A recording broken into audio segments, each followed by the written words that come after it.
یا اسٹیٹ کا ایشو نہیں ہوتا، لیکن وہ بھی وقت کے ساتھ ساتھ کمپرومائزڈ ہوتے چلے گئے، اور ایک سٹیج ایسی آئی کہ انہوں نے اس لیول پہ کمپرومائز کیا کہ وہی مذہبی لوگ اس کے گلے پڑے اور پھر وہ ان سے جان نہیں چھڑا سکے، اور وہی مذہبی لوگوں کے عتاب کا نشانہ بن کے آج مشرف صاحب باہر بیٹھے ہوئے ہیں۔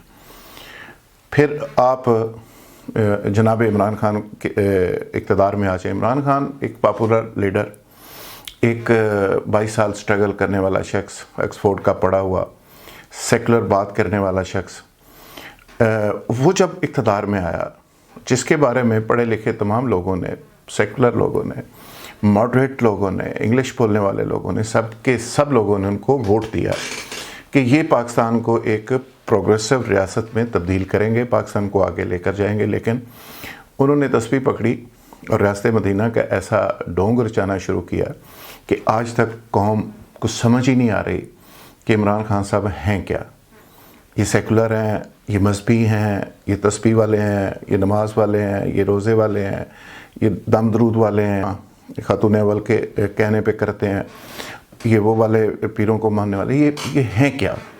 تو سمجھ ہی نہیں آ رہی پوری قوم کو کہ موصوف کا بنیادی طور پہ ڈائریکشن ہے کیا، یہ قوم کو ڈائریکشن دینا کیا چاہ رہے ہیں، قوم کو لے جانا کہاں چاہ رہے ہیں۔ کبھی طالبان کے حامی بن جاتے ہیں، کبھی وہ بہت بڑے مذہبی مفکر بن جاتے ہیں، کبھی بہت بڑے مفتی بن جاتے ہیں، کبھی بہت بڑے اسکالر بن جاتے ہیں، کبھی ریاست مدینہ کے ٹھیکیدار بن جاتے ہیں، تسبیح ہاتھ میں پکڑتے ہیں، نماز بھی لوگوں کو دکھا رہے ہیں پڑھتے ہوئے۔ سمجھ نہیں آ رہی لوگوں کو کہ وہ ایک دنیا کی صف میں پاکستان کو ایک پروگریس ملک کے طور پہ کھڑا کر سکتے تھے، لیکن انہوں نے نہیں کیا۔ مذہبی کمپرومائزز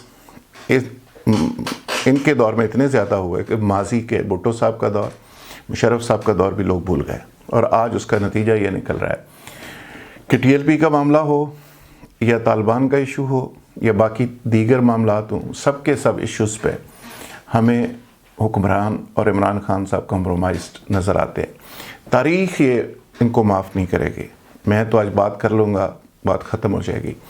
تاریخ کبھی معاف نہیں کرے گی، اور ہمارے لوگوں کو شاید آج اس بات کا احساس نہیں ہو رہا۔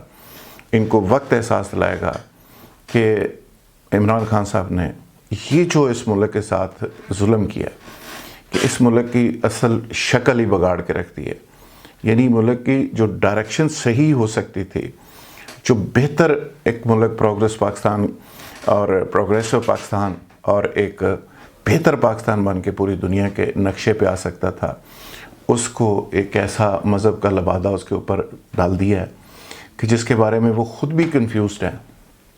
ریاست مدینہ کا کنسیپٹ ان کو خود بھی نہیں پتا، جو ریاست مدینہ اس کو بنانا چاہ رہے ہیں۔ ریاست مدینہ جو جینون ہے، وہ ریاست مدینہ کا کیا نقشہ بنا چکے سعودیز، اور ہم کہاں پہ کھڑے ہیں۔ وہ ہر چیز میں پروگریس کر رہے ہیں، ہر چیز میں آگے نکل رہے ہیں، اور ہم ہر چیز میں یہ خودکشیوں پہ مجبور کر رہے ہیں، ہم سر تن سے جدا کر رہے ہیں، تلواریں ہاتھ پہ پکڑ کے لہرا رہے ہیں۔ ہم سری لنکن بیچارہ ادھر محنت مزدوری کے لیے آتا ہے تو اس کو مار دیتے ہیں۔ ہم یہاں پہ ماتم کر رہے ہیں اور شام غریباں پڑھ رہے ہیں۔ آخر کیوں؟ آخر کیوں؟ یہ سوال میں نہیں، آنے والی نسلیں کریں گی، ان حکمرانوں سے کریں گی کہ کیا ہمارا مقدر یہ تھا جو آپ نے اس ملک کی شکل بنا دی ہے، اتنا خوبصورت ملک، اور ضیاء الحق صاحب نے جو بیج بویا تھا آج وہ تناور درخت بن گیا۔ کلاشنکوف کلچر، ہیروئن، فلاں فلاں چھوڑ دیں، جو مدرسہ کلچر، جو مدارس، جو انہوں نے سارا ایک خاص طبقات کی بنیاد پہ، خاص سمجھ لیں کہ فرقے کی بنیاد کے اوپر چیزیں آگے بڑھائی تھیں، آج پریکٹیکلی وہ سارا جو فصل ہے وہ اس لیول پہ آ گئی ہے کہ آج اس کو کاٹنے کا وقت ہے، اور وہ ایسے کاٹی جا رہی ہے کہ پوری نسل جو ہے اس کے اوپر سوالیہ نشان لگ رہا ہے کہ ہم نے جانا کہاں پہ ہے۔ ہمیں سمجھ ہی نہیں آ رہی کہ ہماری ڈائریکشن کیا ہے، یعنی ہم ڈائریکشن لیس بھی ہیں اور لیڈر لیس بھی ہیں۔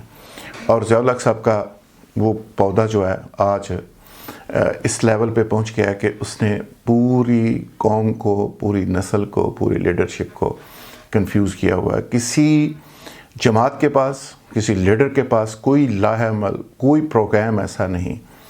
کل میں بات سن رہا تھا جناب فواد چوہدری صاحب کی، انہوں نے بڑی کلیئر کٹ بات کی۔ انہوں نے کہا کہ ٹی ایل پی کے ساتھ ہمارے جو لوگ جا کے ملے ہیں، تو اس سے بڑی منافقت کیا ہو سکتی ہے کہ ریاست اپنے شہیدوں کو اگر کمپرومائز کر جائے، اپنے سرکاری ملازمین کو کمپرومائز کر جائے، اور جو مارنے والے ہیں ان کے ساتھ جا کے شیر و شکر ہو جائے، جفیاں ڈال لے، تو پھر کوئی ریاست کے لیے کیوں مار کھائے گا؟ کوئی اس قوم کے لیے کیوں آگے سینہ کر کے گولی کھائے گا؟ یہ ریاست کو فیصلے کرنے ہوتے ہیں کہ ریاست کمپرومائز نہیں کرتی۔ ریاست ماں کے جیسی ہوتی ہے، لیکن ریاست کو ستیلا باپ بھی بننا پڑتا ہے، ڈنڈا بھی ہاتھ میں پکڑنا پڑتا ہے۔ تو یہ کمپرومائز کرتے کرتے کرتے کرتے ریاست پاکستان اس لیول پہ پہنچ گئی ہے کہ آج ان گروپس کے سامنے ریاست پاکستان ایسے ہاتھ جوڑ کے اپنی سروائیول کی بھیک مانگ رہی ہے۔